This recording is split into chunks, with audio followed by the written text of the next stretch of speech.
All right, well, we'll kick things off. I'm Liz Philippe. I am one of the program managers for UNFCU's Global Sustainability Program. I work in business development and media at UNFCU as well. So thank you so much for taking the time to join us. We host these calls quarterly. As I was saying, they're a way to share best practices and ideas, and really come to be known as an incubator of ideas among credit union sustainability champions. So credit unions welcome to join no matter where they are on their sustainability journeys. So with that said, I wanted to introduce just, we can go around the Zoom. We don't have a lot of people, but just wanted to kick things off introducing Prasad Soropanini, who is the co-executive sponsor of UNFCU GSP. And then over to Ema Gordon-Reed, who is on our corporate social responsibility vanguard, leading up that division, new one at UNFCU. And she is also the executive director of UNFCU Foundation, which is another pillar of our sustainability. Ema. And then, yeah, I mean, I think we could just look at the agenda and then can introduce ourselves as we're moving through the Q&A and the presentation. So we will begin things with an update on United in Sustainability, where we are, where the network has made progress since our summit last fall. Seems like such a long time ago, but it really generated a lot of ideas, and we discussed working groups and next steps. So with that said, we'll turn over the floor to Tom Kurian, who's another program manager of the GSP, managing some of our industry relationships. So over to you, Tom, for that update. Thanks, Liz. Liz, is it okay if I share my screen? And thank you again, everyone, for their continued support of UIS and United Sustainability and this entire movement in the credit union industry to really adopt corporate social responsibility and sustainability as a real key differentiator and a winning message for us. Couple of important UIS updates. I'll talk kind of briefly, but internally, UNFCU continues, and we are on our way to formalizing kind of our go forward plan. We've had a lot of great conversations and interactions with our leadership and key stakeholders on where we really bring this movement and the value we can bring to the credit union industry generally. So lots of exciting things, and that'll be hopefully coming down in the longer term. Short term, a couple of you definitely, I hope, have seen our UIS network website previously. We did take some feedback from different stakeholders. As just to remind you all, if you have never seen it before, obviously it's a little bit about the credit union sustainability movement, but of course, lots of resources for credit unions along different parts of their sustainability journey, whether they're getting started or fairly mature. We really try to do our best to find resources that might be useful depending on where a credit union may be. What we have done is made a little more prominent some of the more news and updates that are out there. Of course, I think Liz will talk a little about this shortly, about the IPCC report. Obviously, a little article here from the NCUA that actually refers to, from NAFCU, sorry, I just had a meeting from NAFCU regarding United Sustainability. You can find a link to that article here on our website, and anything that we thought was interesting that's happening. So we encourage anyone who sees something interesting happening in the credit union space regarding sustainability and wants to share it. We want to create a place where credit unions can come and find out what they can do and what's happening in the industry. So we'll continue to develop our tools. As you know, a big part of one of our tools was in fact the site. We're still working on collective impact reporting and furthering the credit union's adoption of sustainability. Also, perhaps new from is, obviously, if you didn't miss our any of our summits, you can watch both summits that we recorded, the virtual ones. Also, you can find links to them on the UIS website. So hopefully this platform is something you guys can take a look around and let us know if there's anything you would like to add. And of course, we do have our, we're still updating to the LinkedIn groups. If you're not a member, we can invite you all. So that's kind of the news and updates, Liz, on what's happening at UIS. Terrific. Thanks so much, Tom. Really, inspirational. We update information fairly frequently, so can continue to use the site as a resource and stay connected via LinkedIn. So now, as I was saying, we love to get insight on credit unions who are really well advanced and making great strides in sustainability, and reached out to Vermont State Employees Credit Union's Simeon Chapin, who is the Chief Impact Officer in Montpelier. So he has some really exciting news to report on the green product front. And over to you, Simeon. Well, thank you so much. It's an honor to be here with you all today and actually see some familiar faces, both from the UIS conferences as well as other Feline credit union industry events. So Carlene, I'm looking at you. It's good to see you again. Yeah, I'm happy to share a bit of an overview of 2021's V-Green program results, as well as share a bit about a little bit more of a deeper dive into one of our newer products, which is a pilot product that we launched last year. So overall, last year, 2021 was a good year. V-Green is our suite of products which help our members, invest in energy efficiency, and it really runs the gamut from, putting solar on their roofs, to getting into an efficient vehicle, to doing weatherization in their homes, to getting a bike instead of a car so they can get to work using, no greenhouse gases at all. So it does run the gamut. Last year, we had a good year. We did $19.5 million in solar lending alone, and we did 1.1 million in weatherization. Now, we are in a state which is 650,000 people. So those numbers might seem, small overall, like if you're looking at what New York City would do, but for Vermont, it's actually quite significant. In addition to those two, areas which I already mentioned, we also did, financing for things like putting batteries into people's homes, battery storage, upgrading boilers and furnaces, pellet boilers. There's a big shift in Vermont right now to help remove oil burning furnaces in people's homes and put in more efficient and more locally resourced fuel sources that would be in pellet boilers. And of course, there's a large move right now with heat pumps. So electrification of the heating process. In like many northern states, the vast majority of energy consumption is two places: one, transportation, and the other one is at home heating. So attacking those two areas of energy efficiency is not only our focus, but also a focus for the whole state as we drive towards energy efficiency goals for 2050 for the whole state, as I said. One other specific, little program that we have, which I wanted to share, is the Heat Saver or Home Energy Loan Program.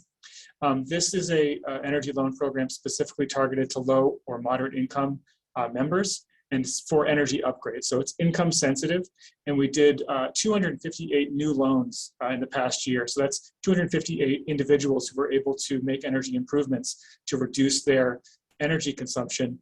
And really attack what we call, and what other people might call as well, is the energy burden, which is the fact that people who are of low to moderate income spend an inordinate amount of their income on energy when compared to higher income individuals.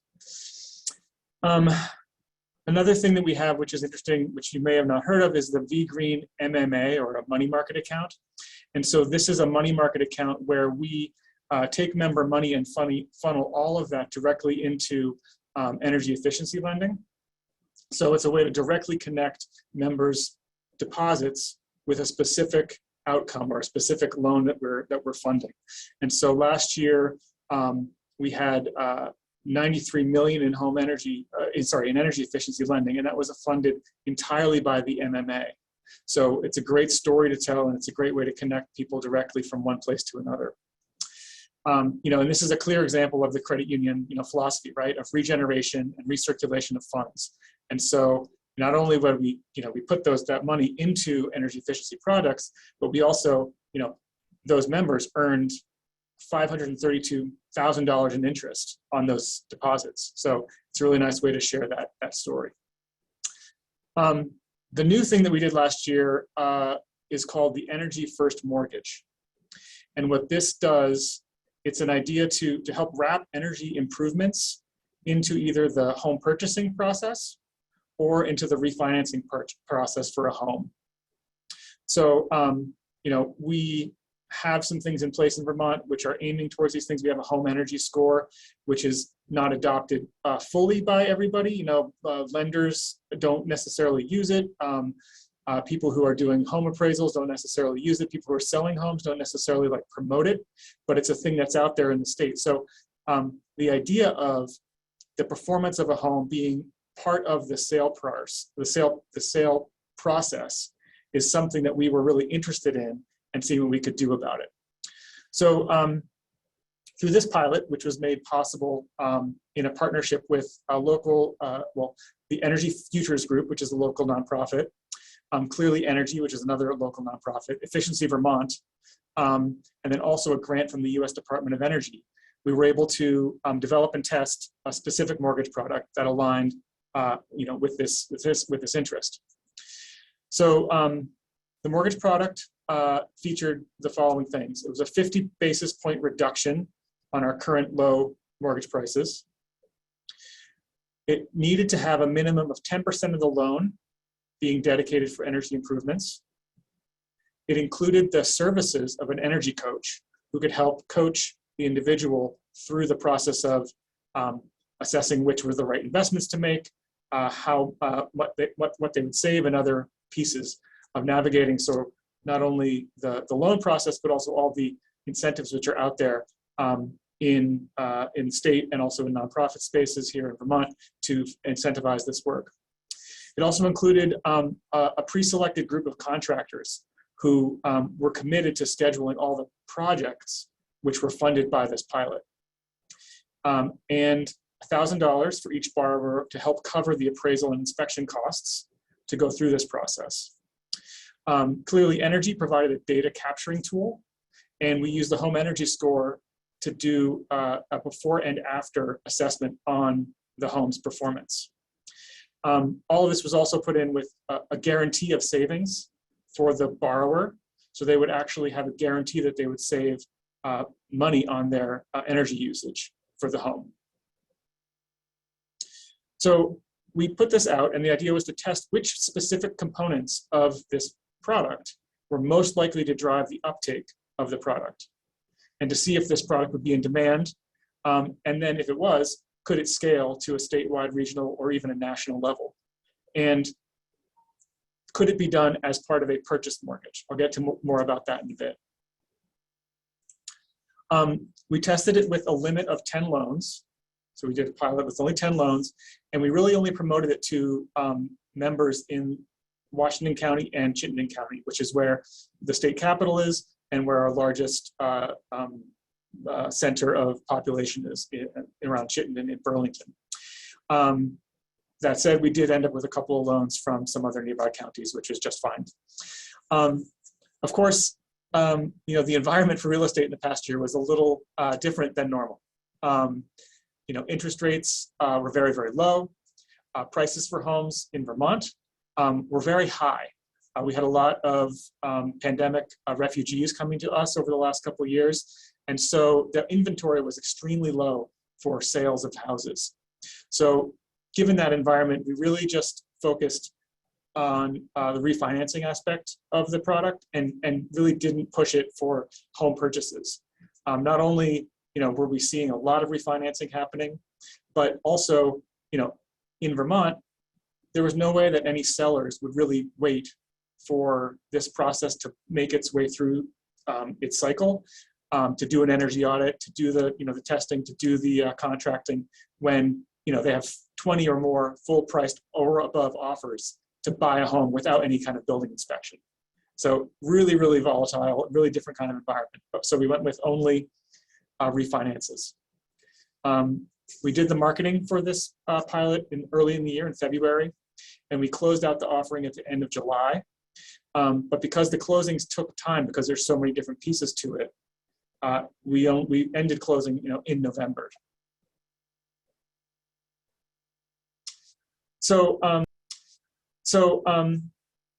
We did the pilot with a total of 9 loans. We didn't make that 10th loan, but we have 9 loans that we're working on now. They're all refinances, as I've said. And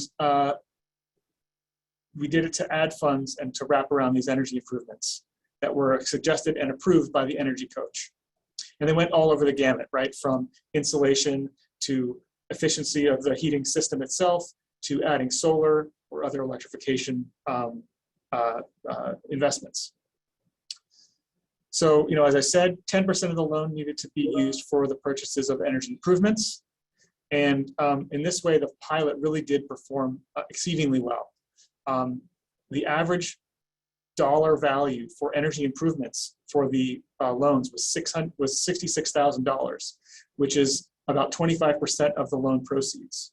So 25% of the loan was for specific new investments in energy efficiency, and the remainder was, for refinancing the home to a lower amount. So we did also learn that working with the energy coach and these experienced contractors really help borrowers, better understand their options and the value of combining some projects. Oftentimes people will come to us and just say, hey, I want to put solar on my house. Or they'll come to us and just say, hey, you know what, I need to replace my windows, or I need to, my boiler broke, help me out. But this really, we were able to really gather projects together. And that was because of the coaching process, where somebody was really hand-holding them through this whole conversation around energy efficiency. And then the last thing I'll share really, about the pilot was that the average interest rate for the loans, because of the interest rate being so low, plus the additional 50 basis points we were taking off, was 2.11% on a home energy, home energy refinancing. So we're still compiling data on this. I'm just sharing what we know at this point. We still have a few of the loans to kind of go through their full cycle. And we're also going to be tracking these mortgages for a year out to find the actual energy savings. So we're working with Energy First Mortgage, we're working with the Energy Futures Group right now to compile a white paper to describe what the results of the pilot were. And we're really hoping that we'll be able to share that out, to the general credit union public once it's complete. And what I'm hearing is that we're getting closer and closer to that, and we'll be able to share some of that in the coming month.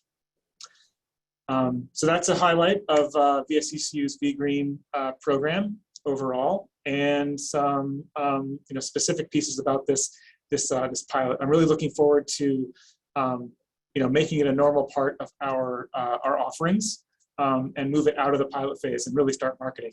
We actually at VSECU did not do any marketing for this product at all. We really relied on the relationship with Energy First Mortgage, and really was kind of word of mouth and also within the sort of contractor and real estate community. So nothing on our website about it, nothing sort of in print about it as well. It's all very targeted email for this first round. So it's exciting stuff. I really love this idea. Ideally, connecting the labeling with a loan that can reduce costs will help incentivize people to take these actions when they're really making the big purchase. And this is something that we've seen and we're inspired by what we've seen in Europe, where we see actors like Triodos and others who are also members of the Global Alliance for Banking on Values with us, where they've using energy labeling, which is much more common in Europe than it is in the United States, to drive the costs of the loans down and really incentivize people at the time of purchase to make these kinds of improvements. Happy to answer questions. I really did share pretty much everything I know at this point, but happy to talk to answer any questions or talk more about it. And this is Prasad. Great program. I'm super impressed in how much you guys are able to do with these things. Just a question on the first energy loan you talked about. How are you keeping track of the 10% commitment to the energy enhancements or energy improvements? Well, in order to close the loan, we need to actually have a project plan in place. So we are actually, working with the coaches. They help to create with the consumer, the actions that will be taken. We're also, Efficiency Vermont is our local energy efficiency utility. So they have some incentives for people who are making these improvements, and they are also part of the group which looks at the project plan to see if they can give those incentives. So those project plans are really the key piece of how we know the percentage of the loan which is being put towards these uses. Thank you. Hi, I have a question too. Luciana from Bank Fund Staff Federal Credit Union. I'm the marketing manager here. I know you didn't do any marketing regarding this pilot, but I am actually very curious on how you trained your loan officers, because when you described everything and the hand holding, I was like, oh my gosh, how were the loan officer handling this whole process, right? Because they are not trained in like energy efficient everything. If you ask me, I have made home improvements in my house, but I don't know if I can guide people through it, right? It's very different. So how did you guys do that? And you are not joking about the heater. I can see snow on your window, and I'm like, yes, yeah. yes, it's true. Spring is fickle here in Vermont. Okay. Some days it looks beautiful outside, and everybody wants to wear flip flops, and then the next day it's like this. Yeah. So to answer your question, that's a great question, right?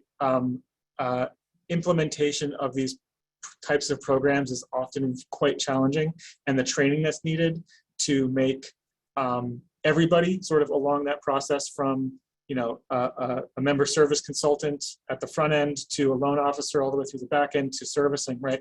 All those pieces. So I will say the only reason we were able to do such an involved process or such an involved program was because of the long history we've had in doing green lending. So we've had a relationship with Efficiency Vermont for like 10 years, where we do the loans here at a lower rate if we're working with if they're looking for Efficiency Vermont for a solar loan or a weatherization project. And so we've got lots of experience within the lenders who are in our V-Green program. So it's a specific subset, right, of our mortgage and consumer lending officers who really understand all the process and the procedure that needs to take place, and we built systems around that. So the check boxes, so to speak, to get to the part where you actually are signing off on a loan include, did you receive that project plan from Efficiency Vermont? Did they sign off on it? Did the contractor, are they available to do it in this time frame? And so there's a lot of pieces, but we've built that up over time, and also in relationship with the partnerships, right? So we don't do it all on our own, and it's happened over time. Got it. So you incorporated the partnership into the process in a form of checklist like the same way they are checking, did they send you the pay stub check? Correct. Did you get the energy efficiency plan check, right? Correct. And we've had, we maintain relationships with these organizations. We retain, who the contact is, who the right person is, both from a programmatic level, but then also from an operational level. I'm just going to call because I see Pamela with her hand up. Thank you, Simon. Thank you for sharing about this pilot program. I have two questions really. Specifically to the pilot program, did you find that you introduced this mortgage program with different underwriting standards, maybe maybe not as conservative, or the nature of this type of loan where a homeowner is investing in more sustainable type features of the house? Does that make that individual in your mind a better credit risk? I was wondering. And then I'll ask my second question. Thanks. Go ahead and ask the second question. So you mentioned before you've got a long history, obviously, of green lending. And do you find performance differs for borrowers, whether it be consumer or mortgage lending, that are borrowing sustainably, shall we say? Yeah, I'm going to answer the question at the same time because they're highly related. We have, again, a history of changing some of the loan parameters for energy efficiency loans because we've done it slow and steady through the process, right? We started with a very small consumer loan for weatherization or for solar adoption, and it was unsecured, right? So we're starting with like $5,000, $6,000, something like that. We've gone up over the years to get to $60,000 unsecured, for solar particularly. And so that has changed. And we did that because we found that people who are making these investments generally are good credit risks. They will pay back and they continue to pay back. So we've built up that ability to go beyond just the credit score through experience. Okay. Thank you. You're welcome. Great. Well, thank you so much, Simeon. We learned a lot, and really looking at this as an effective power of partnerships, and, all coming together very, very effectively. So appreciate your insights, and we'll stay tuned for the white paper. Thank you. I'll send it to you and maybe post it on the. I love it. I was about to ask you something. That sounds like content. But yes, you don't mind us promoting it. That'd be great. Not at all. Thank you. Terrific. Thanks. And now we'll move on to another great speaker in terms of the topic of investments, sustainable investments. So over to Rich Colavecchio, who is the first vice president of corporate investments at UNFCU. That conversation on impact investing. Over to you, Rich. Sure, thanks, Liz. Everyone can hear me? Yeah, Liz, thanks for the intro here. And I've been with UNFCU for 14 years now, helping to manage UNFCU's investment portfolio, where we cover trade execution, portfolio and credit analysis, and surveillance, performance reporting, operations, general economic research, and investment research. From time to time, I'm also asked to speak about what federal credit unions can do in general in terms of investments, particularly here with the UIS for impact investing. For those who have seen me before, I've some of the things I'll go over today will be somewhat of a repeat of things that I've spoken about before. But as much as the investment environment and economic environment changes, it changes minute by minute and day by day. In terms of what credit unions can do, well, that's kind of a little bit more static. So there's not much change in the things that we do or can talk about in terms of impact investing. But I think it's important to just to reiterate those points and maybe extrapolate in some points, and certainly I'm available for any questions as well. But like other federal credit unions, UNFCU is regulated by the NCUA, and more specifically in the investment area, we're governed by Part 703 of the regulations.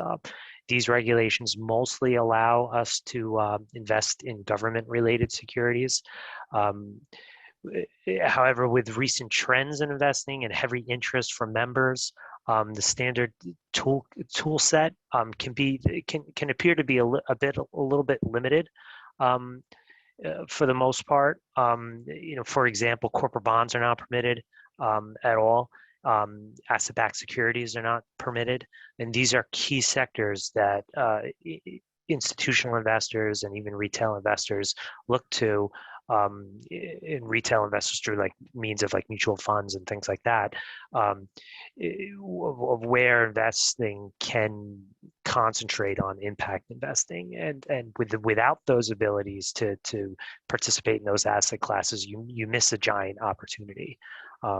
Similarly, private equity funds and venture capital funds, these are all like exotic types of structures that can invest in new green technologies and up and coming companies and things that are being invented in the world. However, these are more speculative in nature. So it's not really a good fit for federal credit unions, and certainly they're not approved anyway. Whereas banks do, by the way, participate in those areas, either through direct investments or maybe loans that go into those type of funds, or they allow their customers to participate in those types of vehicles. Typically, credit unions can't do that type of thing at all, and certainly you can't advise our members to participate in those vehicles. Anyway, if you look at the toolbox that's given to federal credit unions, there are ways to think about the impact that those investment securities make, because ultimately they are government related, and government securities are there to benefit a group of citizens. So that's a point that I often like to stress, and you can even look at it from starting, no particular order here, agency residential mortgage-backed securities. These securities benefit and support the entire mortgage market, and it allows low cost of capital for home ownership, and there are particular programs, as I'm sure everyone on the call knows, that support first-time home buyers in particular, veterans, and multifamily affordable housing projects on the commercial side. Fannie and Freddie also have been building out a green commercial mortgage-backed security program, which continues to grow and evolve and change over time. There is actually a high demand for those securities as well, so it has a tendency to tighten credit spreads a little bit. So they're not always the most attractive investment from a pure return potential. However, they do exist out there if you look for them. Also, the debt issued by Fannie and Freddie specifically, not just mortgage-backed securities, but the actual debt of the entities themselves. Fannie and Freddie are there to support the mortgage market. So if you're buying the debt of these entities, you're indirectly supporting the mortgage market as well, because it allows that guarantee that they ultimately make pass through to the mortgages and make it for a liquid environment for trading. A couple of other agencies that also provide benefit certainly are the Federal Farm Credit Bank, which helps provide loans to U.S. farmers. The debt from Federal Home Loan Bank as well, which supports the entire banking system, including small community banks. And small credit unions as well, and large credit unions. I mean, even we're a member of the Federal Home Loan Bank, as most of your credit unions probably are as well. There's also a range of securities types guaranteed by the SBA, a few different types of structures that are out there, and certainly that supports small businesses, and that's something that is a large social benefit out there. Lastly, state and municipal government securities. These entities borrow funds to help support their communities and their citizens. It could be for general purposes, or it could be for more specific purposes. So even in cases where it's general, that is certainly benefiting communities, but more specifically, certain of these issues can be created for supporting environmental and social causes. So you can solicit those opportunities as well. Beyond the core investment authorities, there are two accounts that federal credit unions can extend to, and that's both charitable donation accounts or employee benefit pre-funding programs, which certainly the charitable donation account supports charities, whereas the pre-funding account for benefits supports benefits, helps offset benefit expenses for credit union employees. Now, per regulations, these portfolios can invest in securities that are normally impermissible for federal credit unions. So it's a way to expand into those areas such as corporate bonds and asset-backed securities that I mentioned before. And there is all sorts of securities out there, and certainly from especially corporations. Not only can you look for debt issued by certain funds, say, a solar company that is issuing a public bond out there, but also large corporations do sustainable issues where they, for a bank, for example, might issue certain securities to fund green loans or affordable housing loans, or supporting small business, or supporting minority-owned businesses and things like that. Whereas, say, like a non-financial company, like a telecom or something, they might borrow money to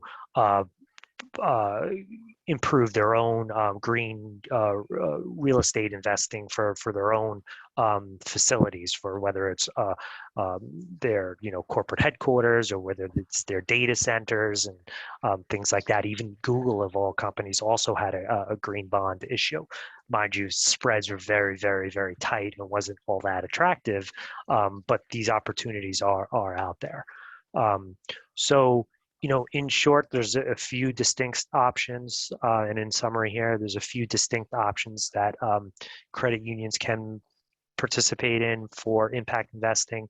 One is certainly to continue with government-related securities, but a spin of that is to educate their members and employees alike that these securities, by their very nature in generally do good. The second is to look at specific securities that might support, say, green residential, commercial lending. And then next is to look for specific municipal bonds that support environmental and social causes. And then lastly, another avenue is to explore these charitable donation accounts or the benefit pre-funding accounts. And then that will provide, access potentially to other asset classes as well that would normally be impermissible. With that, I can open up the floor here in the room for, any questions, comments. I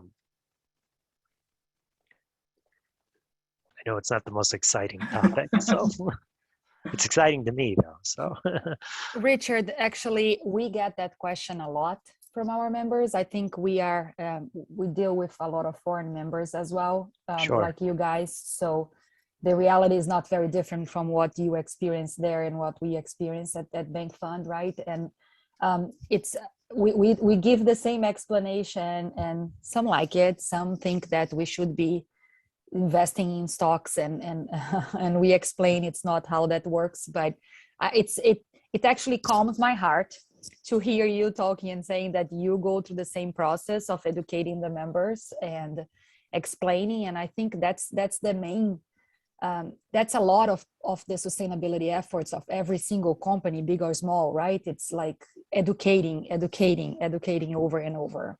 So thank you for your explanation. And thank you as well. I mean, the feelings are mutual there, and as much as, I might have made you feel better, you made me feel better as well for hearing the same types of things, because it's, like I said when I opened up here, it almost sounds like I'm repeating myself. Not a lot changes in in what we do.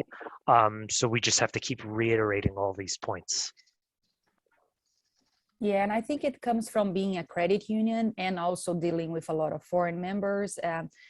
Sure. If you grow up in the culture that understanding what a credit union is, and your parents had accounts at credit unions and your first account was in a credit union, it's very different than coming from another country where you only had banks, and then you are now dealing with a credit union that has different rules than a bank, right? It's part of that, the diversity piece also adds up. Yeah, I mean, even large banks here in the U.S., they can invest in some sort of solar farm or clean water initiative in another country, and make an equity investment in that structure to help boost it up. And that's just not those are not things that we can do here. So explaining that can be quite difficult. Yep. Richard, thank you so much for the presentation. Just had I guess a bit of our experience at VSECU plus a comment. So VSECU is a state chartered credit union, right. And we've actually been able to do some of the things, benefit pre-funding accounts as well as the charitable donation account. Under our own charter, just by going to our Department of Financial Regulations and asking for a letter of non-objection based on the rule 701 3B, the one you shared earlier. Yeah, 703. 703. Thank you.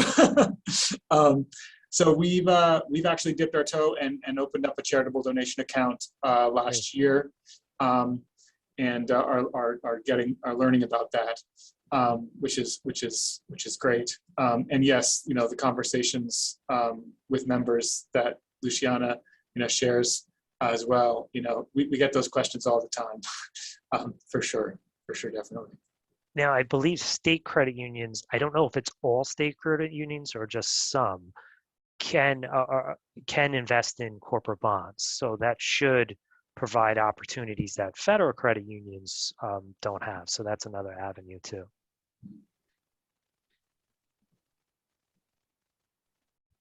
Very good. Well, thanks so much, Rich, for those clarifications and insights, and for the great questions also from you out there.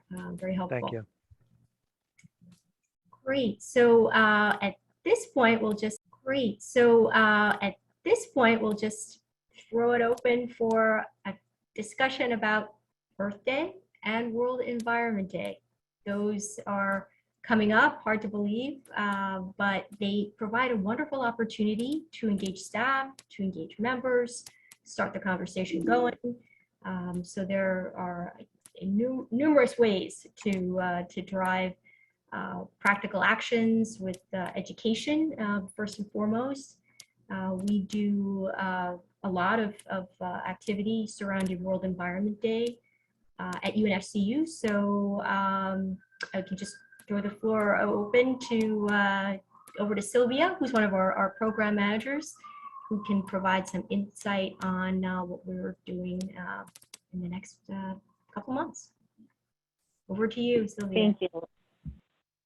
Thank you, Liz. So much along the lines of what Richard and Luciana were sharing about education. My team under staff engagement works on a lot of initiatives to raise awareness within our staff of greener lifestyles. And this year, World Environment Day, much like all the years here at UNSCU, is our biggest event in the Global Sustainability Program.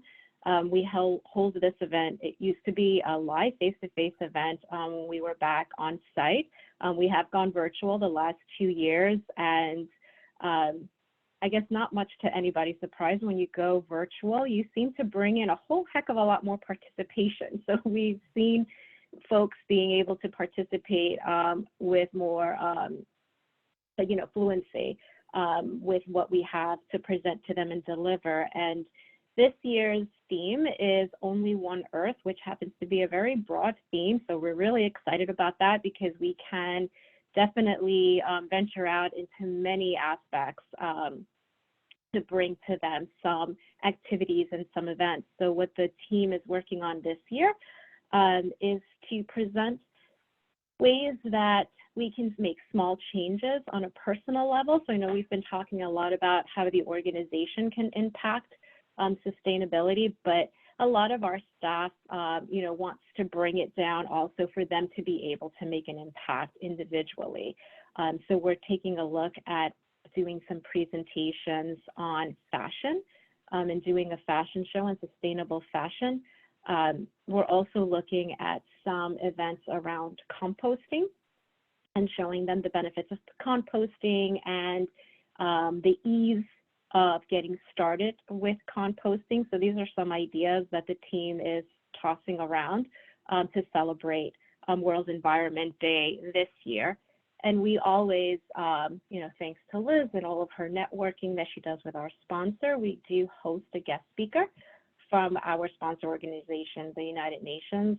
So during our main event, we do have a representative share.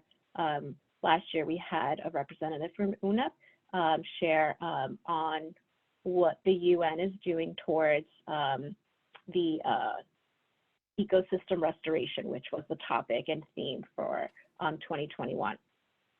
So in addition to that, that is our biggest event, but coming up right around the corner is Earth Day. So now that things are starting to become to some type of normal and folks are more comfortable venturing out, we have connected with one of our local botanical gardens, and we will be holding a live event with some volunteers to partake in a horticulture project to restore the gardens. So that will be, our first live event, and we have, quite a number of folks that are really interested in participating in that. So, these are some of the activities that we have planned out while we were all remote, and we couldn't have those opportunities to engage face-to-face. We did put together communication pieces such as newsletters. So just some ideas out there to get those pieces started. We really just sent out the traditional survey to better understand what the staff was looking for as far as education and awareness. As a result of that, we have highlighted some of our departments, particularly our help desk, in our newsletter to share how they've made an impact in recycling of our hardware once it gets dated, and we all know how technology gets dated very quickly. So we shared how UNSCU handles that. So we'll continue to do things like that moving forward with those newsletters. We've also taken advantage of our learning management system.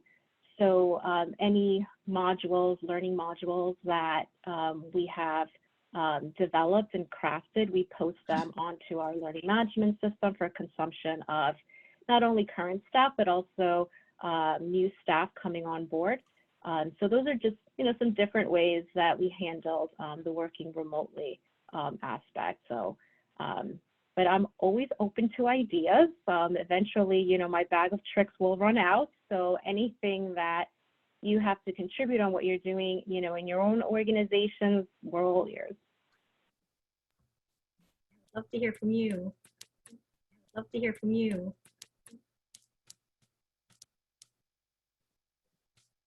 The sustainable photo contest taking place.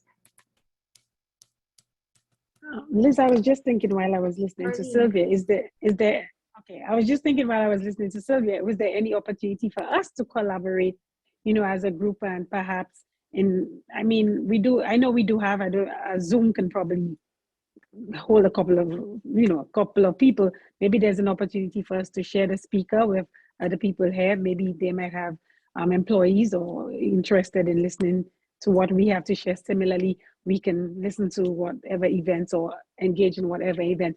And so that's another way that we are collaborating, because each of us brings something different to the table. So is there any opportunity, as we each prepare or have something that we could open the invitation up to a wider group and really encourage that So I wasn't sure. It just came to mind while Sylvia was speaking. I'm like, I feel like this could expand beyond, just our group.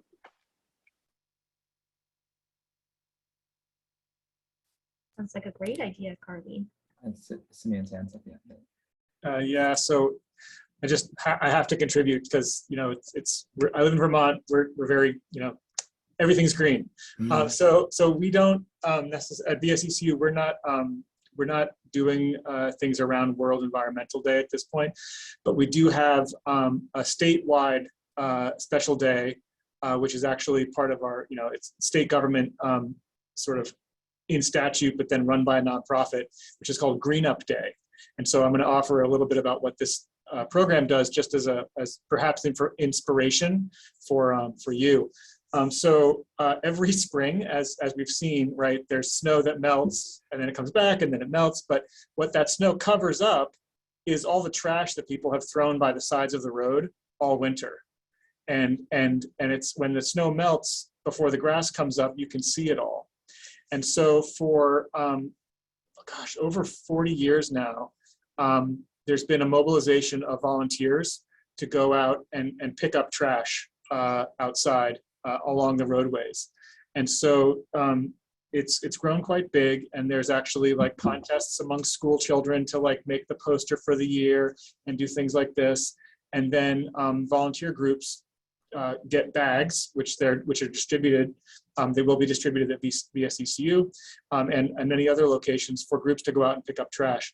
Greenup has an app which shows you kind of like you can decide kind of where you're going to go pick up, and also like you can show pictures of yourself picking up trash and so on and so forth.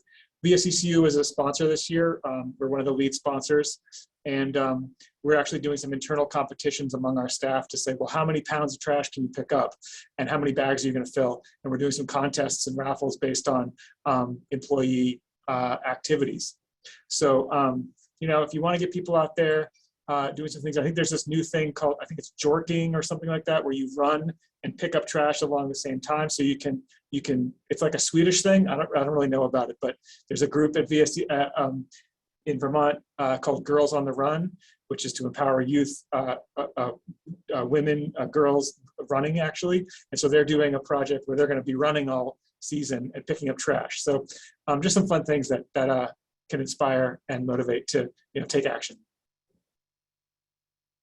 Thank you, Simeon. I love the idea. Around here in our area, we actually have something similar. It's beach cleanups, and they usually happen around our fall time, where we bring bags out and you literally walk the shoreline picking up anything that has made its way back onto the sand or the shoreline there. But I definitely love the contest and the pound, so I will be bringing a scale, and then we can make a whole competition out of it. Everybody loves competition, so love it. Thank you. That's terrific, really taking the global goals. That's terrific, really taking the global goals, the SDGs, out into our local communities, having a greater impact. Wonderful. Well, we're just about at time.